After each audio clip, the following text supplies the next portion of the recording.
estrategia del día es traída para vos por bloomberlinia.com. Muy buenos días, bienvenidos a una nueva edición de la Estrategia del Día Argentina. Mi nombre es Tomás Carrió, soy editor en Bloomberg Línea y hoy les voy a contar las 3 noticias más importantes para que arranquen su día. Además, como todos los viernes, el cierre de la semana con una breve entrevista analizando los temas que marcaron la agenda económica en Argentina. En esta oportunidad con el economista Juan Pablo Ronderos. 1. El oficialismo y la oposición mantuvieron ayer un debate caliente en el Senado durante el tratamiento de una batería de proyectos con fuerte impacto fiscal. Al momento de grabar estas líneas, la Cámara Alta ya había aprobado el proyecto de ley de recomposición jubilatoria, la moratoria previsional y el proyecto que declara la emergencia en materia de discapacidad. Para el gobierno, el conjunto de medidas que impulsaba la oposición tendría un impacto de 2,5 puntos del PBI, por lo que el presidente Javier Milei volvió a reiterar ayer que vetará las leyes aprobadas por el Senado e incluso agregó que si no lograra los votos para sostener ese veto, lo judicializará. Estimaciones privadas, sin embargo, anticipaban un impacto fiscal algo más moderado, en torno a 0,8 puntos del PBI en lo que resta de este 2025 y 1,7 puntos del producto si se suma 2026. 2. Argentina presentó un recurso contra la orden de la jueza estadounidense Loretta Preska que le exigía entregar su participación mayoritaria en YPF antes de la próxima semana como parte de pago por la sentencia por $16.000 millones que pesa contra el país. El gobierno de Milei ahora impugnó esta orden dictada el 30 de junio que ordenaba a la Argentina entregar las acciones en un plazo de 14 días a un grupo liderado por Buford Capital. Tras la apelación, la jueza Preska convocó a la República Argentina y a los beneficiarios del fallo a una reunión en su corte para destrabar la disputa por la entrega de información relacionada con los posibles alter ego de YPF como Aerolíneas Argentinas, ARSAT, ENARSA y el Banco Central. Los beneficiarios buscan embargar activos de estas entidades. 3.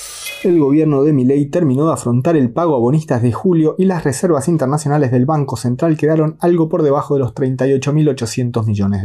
Tras haber desembolsado $2.500 millones el martes correspondiente a los pagos de los globales, este jueves se cancelaron los $1.600 millones restantes de los bonos ley local. Aún así, las reservas cayeron solo $376 millones, dado que la mayoría del monto abonado quedó depositado dentro del sistema financiero, fortaleciendo el nivel de reservas internacionales por la vía de encajes. Por otra parte, el Banco Central flexibilizó de manera transitoria sus exigencias de encajes para facilitarles a los bancos la administración de su liquidez tras el final de las LEFI. Les permitirá a los bancos trasladar el exceso de integración de efectivo mínimo en promedio en pesos que registren entre julio y octubre de manera no acumulativa a la posición del mes siguiente a la que generó el exceso. La medida fue oficializada este jueves al cierre de una jornada en la que se desplomaron las tasas de corto plazo en pesos con la caución cayendo a niveles del 12% anual. La decisión del Banco Central contempla además un límite decreciente que se determinará como porcentaje de la exigencia de efectivo mínimo en pesos para cada uno de estos periodos, siendo del 4% para julio, 3% para agosto, 2% para septiembre y del 1% para octubre.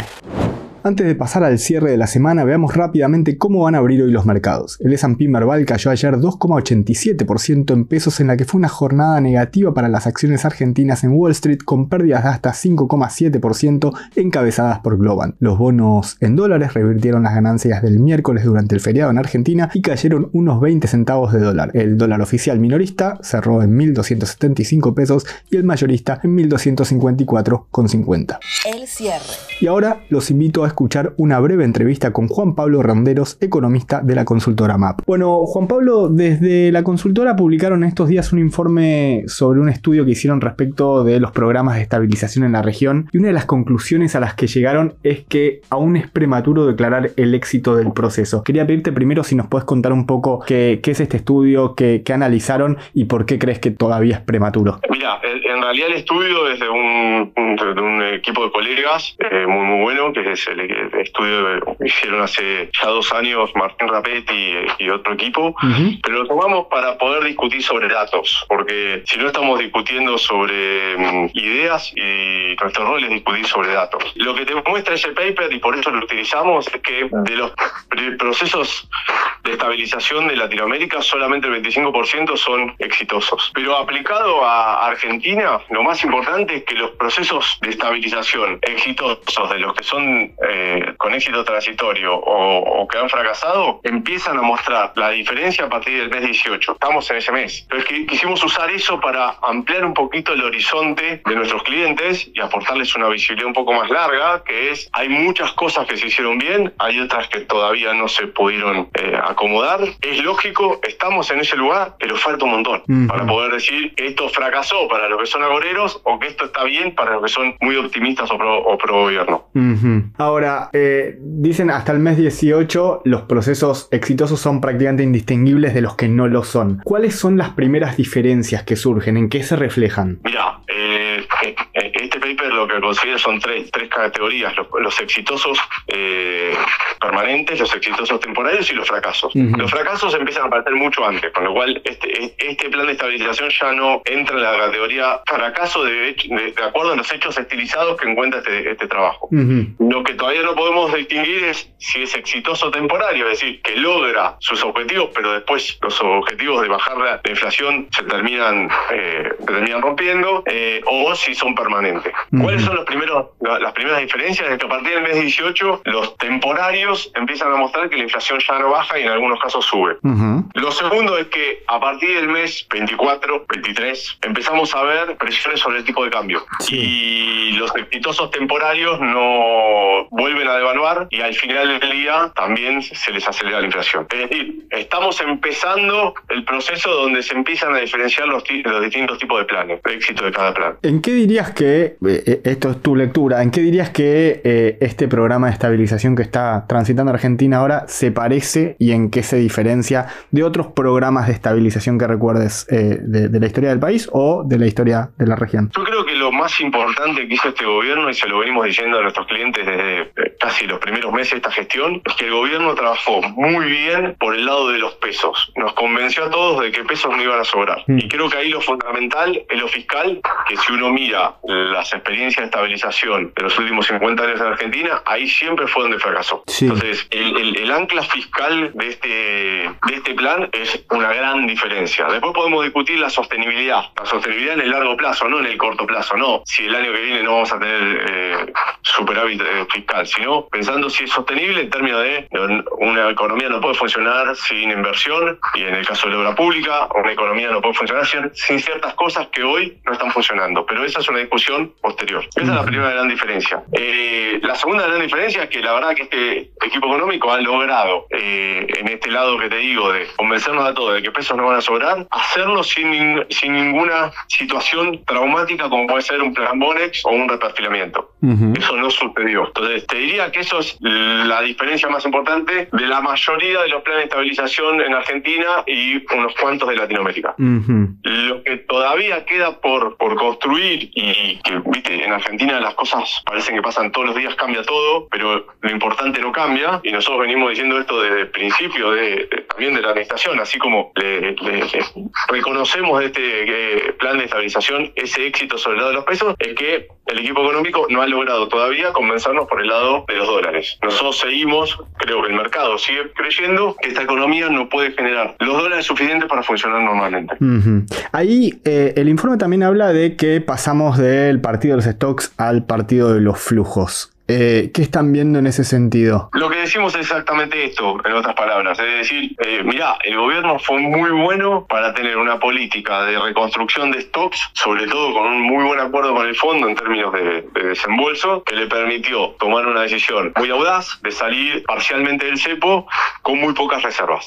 Por eso decimos que el gobierno ganó el partido de los stocks. Sí. Porque si vemos los resultados hasta hoy, la salida fue mucho menos traumática de lo que algunos pensaban. El problema es que ahora hay que sostener el partido de los flujos, que tiene que ver con esto que te digo. Es convencernos a todos, al mercado, que los flujos de oferta y demanda de dólares en Argentina se van a estabilizar a un tipo de cambio como el actual de manera sustentable. Eso hoy todavía sigue siendo centro de la discusión. Cuando se habla de la discusión muy reciente de las últimas 2 meses del déficit de cuenta corriente, estamos discutiendo sobre eso. Sí. Ahora, dentro de ese debate creo que es muy interesante que el gobierno desestima las dudas, primero marcando que el déficit de cuenta corriente es inferior a 2 puntos del producto, y por otro lado diciendo que lo financia el sector privado. Del otro lado, los analistas que ponen la lupa sobre el déficit de cuenta corriente te apuntan más que nada contra los motivos, contra el rojo por turismo o servicios. Quería consultarte qué lectura haces vos de esta discusión que estamos viendo. La primera, que, como todas estas cosas, cada uno trata de llevar agua para su molino, y creo que ninguno tiene una razón completa, ¿no? O ninguno, creo que son visiones parciales del mismo problema. El punto del gobierno de que el déficit viene relacionado con el sector privado es un punto importante. Es una diferencia respecto de otras situaciones en Argentina y otros planes de estabilización de la región, donde parte del déficit de cuenta corriente estaba explicado por un déficit fiscal que generaba que el Estado fuera parte o el sector público fuera parte de ese déficit de cuenta corriente. Y ahí hay un punto. ¿Eso significa que ir un déficit de cuenta corriente no es una alarma amarilla? No, o sea, se nos prende una alarma amarilla. Y ahí vamos al nivel del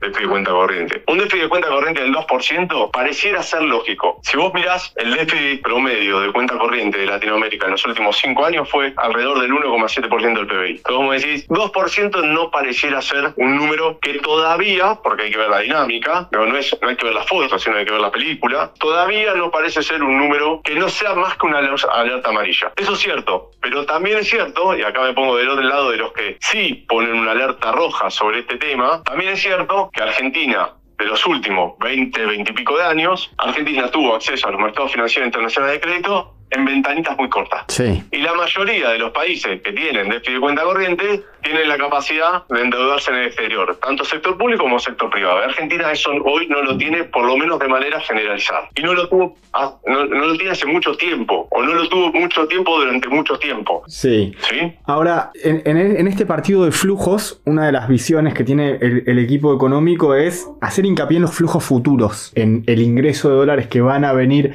a partir de sector energético, bueno, todo lo que tiene que ver con vaca muerta, minerales y demás. ¿Tiene sentido en tu cabeza que estemos mirando no solamente flujos actuales, sino también flujos futuros? No solamente tiene sentido, sino que está bien, es lo que hay que mirar. La pregunta que nos tenemos que hacer es, primero, ¿cuánto va a generar el sector energético en función del tipo de cambio actual, que también genera competitividad o presión sobre la competitividad de vaca muerta, pero también depende del precio del petróleo, variable que no manejamos? Fíjate que ahora, habiendo bajado un escalón el precio de la energía en el mundo, vaca muerta puso una marcha menos de crecimiento. Entonces, las curvas de dónde nos va a dar ese superávit energético vaca muerta no son inocuas a la discusión actual. ¿Sí? Eso por un lado. Después, minería, también es cierto, pero minería, los proyectos mineros más grandes, que son los de cobre, todavía no arrancaron. Se espera que algunos empiecen el año que viene o el otro. La curva que tienen los proyectos de minería de cobre son muy largas. Sí. Estamos hablando de quizás que empezás a producir, a exportar dentro de 3 a 5 años. La discusión del futuro está bien. El problema es cómo llegamos a ese futuro y segundo, si ese futuro alcanza. La frase del día.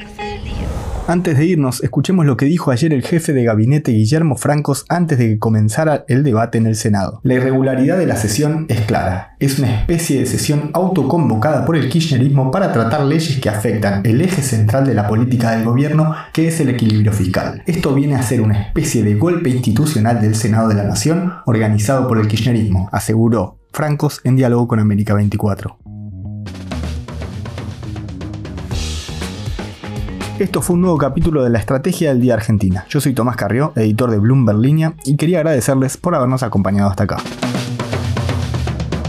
Esto fue La Estrategia del Día Argentina, escrito y narrado por Francisco Aldaya. Producido por Arturo Luna y Daniela Hernández. Que tengas un día muy productivo.